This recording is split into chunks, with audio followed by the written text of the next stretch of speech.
I'm Shivani Gupta and welcome to the Ask Shivani podcast. I believe that one of the best presents that you can give yourself is time to be able to sit down and ask yourself some questions. I believe that the quality of the questions that you ask yourself will determine the quality of your life.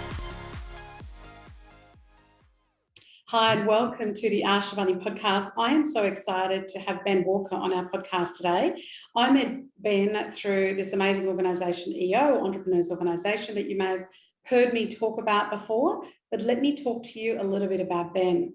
Ben is a chartered accountant. He's got over a decade of experience. He is the founder and CEO of Inspire and the co-author of Cashed Up, the 7 steps method to pulling more money. Doesn't sound like a typical accountant. You're probably wondering already as I'm reading this particular introduction. And Ben is also the winner of the coveted Anthill Online 30 Under 30 award in 2014.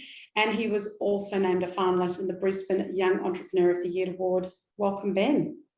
Thank you very much, Shivani. That's a bit of reflection from that intro for me. So thank you. Yeah, I don't know many accountants that use the word inspire in my experience, Ben. So that's kind of nice to do that. The first question I always want to know, I don't just want to know the linear journey, Ben. I want to know kind of your ups and downs, right? The things that may be super positive or super horrific, maybe 3 or 5 things that you go, that's kind of brought you to where you are today. So tell us about that first. Yeah. Did you want kind of like a quick rundown through each of those sort of 5 things? Or? Yeah, and the impact of that, absolutely. Yeah, cool. Well, one of the sort of first positive moments was sort of choosing to start Inspire. I'd gone through maybe sort of 6 months or so of feeling like I wanted to give it a crack, and I finally, so when I returned after Christmas break, I think in 2013, I finally made the decision and went in and told my boss, and then the first sort of 6 months were awesome. We'd sort of grown really fast. I'd had a really small client base and just sort of winging it really. Not from a technical perspective so much, but more the business side of things. I look back now and I go, geez, you had no idea. And then the first sort of 6 months were good. And one of the sort of next big things, which actually sort of a couple of sort of poor choices I made at maybe that 6 month mark, I kind of sort of stayed with me for a few years after that. So one of them was, seeing the growth. I thought, oh, this is going to keep going forever. So I signed a massive lease when growth was like crazy fast. Massive lease, lots of money per month. I chose to start a cafe as well in the foyer of it, called Inspire Cafe, which, I guess it was just a bit bold at the time. And I hired, I think we had two or 3 team members going from zero, or just me. And so all of these things made cash flow a nightmare, especially when I found that the growth I'd had was from my immediate network, my friendship circle. And so a lot of family and friends came and switched their accounting to me, but then that didn't continue. So all of those things rolled up into one, made it a nightmare for a few years. So I mean, it was, it had its ups and downs. We had fun throughout that time, but geez, I didn't make it easy for myself. And so a couple of the learnings for me, I dove really deep into digital marketing to build my client base organically through that time. And that's actually done wonders, not only through that time, but also it continues to pay dividends. Like I look at some of the blog articles that are getting us our organic views on Google, and I wrote them when I was, my wife was studying veterinary. She sort of worked doing sort of free labor throughout the week. They call that prac. And then she was studying in her books on the weekend. So I'd be, out at Gatton where she was studying, and I'd be sort of typing blog articles that are converting clients now, or they're getting views from Google right now. So that's pretty powerful. And obviously the ability to relate to clients when it comes to cash flow, stress, it's not fun. And I knew at the time I sort of felt really down about it, but again, I had some good people saying, hey, look, I've been there. People who are 20, 30 years ahead of me, hey, I've been there, and I don't know of a business owner who hasn't had cash flow dramas. So, lesson learnt. We ended up getting through that. Got out of the lease, closed the cafe down, and I guess learnt the hard way about sustainable growth. That was kind of a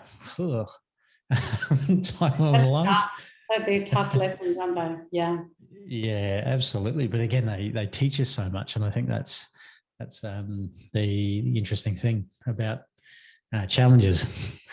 I love the fact that, being through that, they say that what you go through and you become a teacher about it. I just think that's great too. So rather than saying, well, here's our lovely trajectory growth, year on year growth, you can say, well, actually we had these tough times too, which I think people really love in a way and can relate to as well. And then when things come your way and, hundreds of challenges come your way every week, over a year, maybe thousands, do you have a methodology or a process or a way for your mindset? Is there a way that you approach challenges that come your way? How do you do it? I guess there's been great examples of me not dealing with stuff well, and there's some that are great ways of dealing with it. But I've had a few challenges over the sort of last 2 years. I think as a lot of people have, and some of the bad examples of dealing with it is having a few too many beers, eating a little bit too much, and not looking after your health, and that's sort of I guess that doesn't deal with the actual issue. But I guess the more functional ways of doing that is just basically tackling it straight on. Every time I've gone to deal with something straight on, it's actually had a much better outcome for me personally or business wise. If I just get it sorted, don't procrastinate, and I guess if it's something I can deal with on my own, great. But also have a great network of friends and business owners and even EO. Weirdly enough, I'm wearing the shirt today, EO shirt I've got.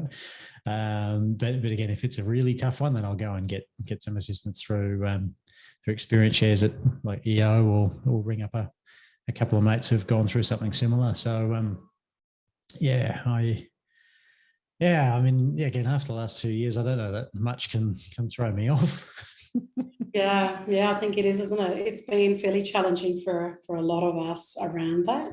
And your business is called Inspire. What's going to inspire you when you look at your future aspirations, whether you're looking 3, 5, 10 years, I'm not sure what sort of timeframes you look out and beyond. Some people are bringing their timeframes in, others are going way out as a result of dealing with the pandemic. So what's going to inspire you? What are some of your future aspirations for you, whether they be business or personal? What do you want to get done over the next few years? Yeah, it's kind of a bit scary thinking about it, but we just had our team retreat on Friday, and our current plan, we're kind of about 18 months into it, our 3-year plan, and our goal was to basically triple the team by 2023. So we've got 18 months left, and that includes tripling our client base as well, which and we actually had a look at it the other day, and it's weird. The thing I keep learning about goals is the more you write them down and reflect on them.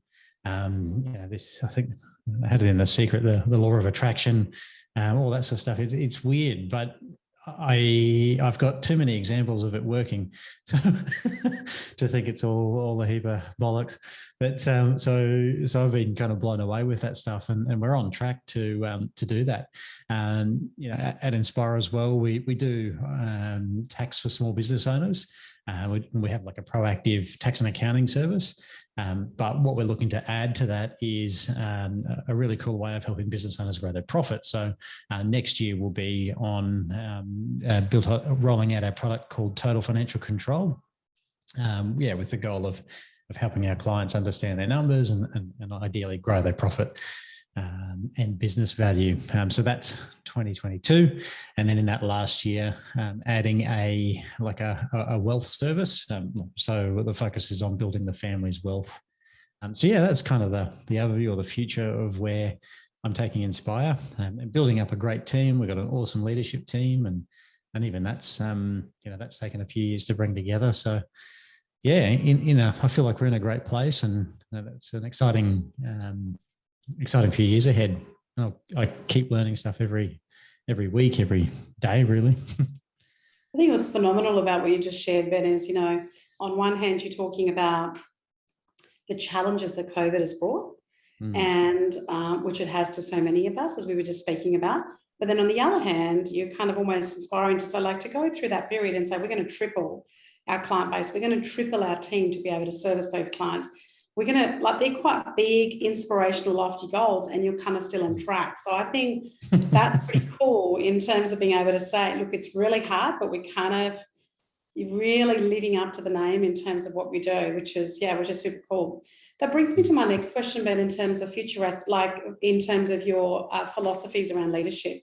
So do you have, I know you talked about the secret there, and I think a lot of people go, but like really manifesting those dreams, I just think are phenomenal. And you and I might need to have a separate conversation about it at some point. But do you have leadership philosophies or philosophies in general that you really live by, and, for yourself, but also for your team in terms of what you do? Yeah, I don't really follow sort of one person in particular, and maybe sort of I picked it up through examples in my family, or even just observing great leaders that I've worked with in the past. But a couple of things come to mind when you ask me that. One of them is sticking to your word. Like that's sort of non-negotiable, and it hurts me if I can't. Like if I'm late for something, or I've got to cancel, even if I've said yes before, but even if I've got to cancel, I still have this. I've essentially done something wrong, and it might not be a problem to the other person, but it just feels like that to me, and that goes with sort of anything, is sort of meaning what you say, and saying what you mean. So that's one of mine there. And then in terms of like team culture, and leading a team, one of the biggest things I did at the start of Inspire is sort of, I was just myself. As weird and whatever wonderful, if you'd call it, but I didn't have this facade or this. You go to a big accounting firm in the city. I used to work in one, and it was just this weird vibe, where the only people who were themselves were the newbies who'd just started and trying to have a bit of fun. Everyone else was like cold and we're not friends with people we spend a lot of our time with, and all serious. So I guess. We're serious about what we do at Inspire, but we don't take ourselves too seriously. And I think that's really made the culture at Inspire what it is, which is most of the time it's a fun place to work. We get along with people. We're incredibly inappropriate at times as well, but again, everyone's having fun along the way. So, I really like the differentiation between your work and you, and not taking yourself so seriously. So you can work really hard, but also not take the whole thing, that seriously. And Ben, when you're giving out so much of yourself, you're trying to triple your team, you're trying to triple your revenue, you're trying to, do all the different things that you do. What about your own wellness? So what about, sometimes it's the mindset, sometimes it's physical, sometimes it's emotional, sometimes it's psychological. What are some of the rituals that you have in practice? What are some of the wellness things that you do to make sure you're going okay? Yeah, great question, because you kind of question your sanity sometimes. But I've had a few different cracks, but what's really working for me right now is there's one thing that if I do that, it makes everything else easier or easy to follow. So for me, that's doing the gym for about 90. I'm not in the gym for 90 minutes, but 90 minutes in the morning, I leave work, go to the gym around the corner, do a workout with a couple of the other team members, come back, refresh. But I chose the middle of the morning for a very specific reason, because I used to go sort of towards the end of the day, but then there's low energy, things get in the way, another excuse to cancel it. but you go too early and then you got all these things on your mind and you haven't had a chance to just get a few things done. So it works really well because I get into the office, get a few things off my plate. The team has their sort of morning meetings, daily huddle sort of stuff. And then a few of us go to the gym, smash out a session, then we're back, we're energized. And for me, that makes me want to drink more water, eat well, and not sort of write off the work I've done in the gym. And it's also great for, I guess, mindset as well. So there's benefits that they've sort of shown of physical exercise helping mental health as well. So, I mean, there's so many good things there. And I've also got a client, I'll do a mini shout out actually, who I've just ordered a infrared sauna from.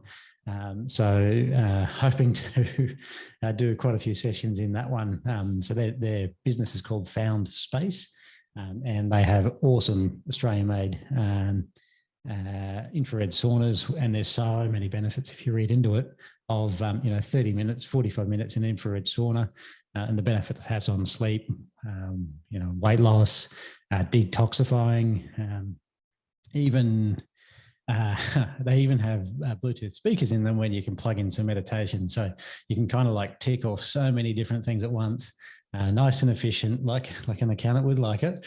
So 30 minutes in that sauna is ticking so many other boxes.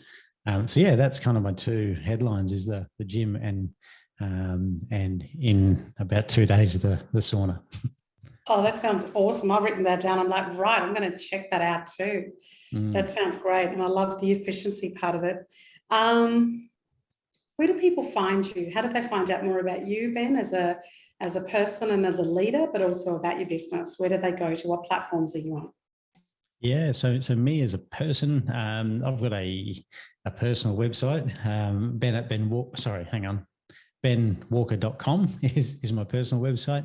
And I've also got Facebook. I post some personal stuff and a bit of businessy videos and things like that on my Facebook profile. And then if you want to check out more about Inspire, the URL is inspire.business. Awesome. That is great, Ben. It's been such a pleasure having you on, mate. I can't wait to hear and look at your next installment of how you inspire yourself and others. Thanks for being on today. Awesome. Thanks, Shivani.